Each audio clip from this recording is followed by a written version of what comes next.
Hello, hello, hello. Welcome to an OBS tutorial on how to add a filter. First things first, if you guys just want to leave a like and comment down below for me for the algorithm, I'd really appreciate it. And the next thing you're gonna want to go ahead and do is head over into the instance of OBS that you want to use. For now, for me, it'd be this. And okay, let's say, do I have another webcam on?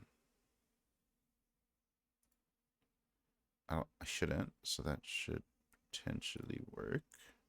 Or let's just say I want to add a filter to my display, right? I click on my display and then I right click it, go to filters. And then from here, you can add any sort of effect filter. You could color key, you could enhance portrait, you can do luma keys or all this other kind of stuff. You could do color correction.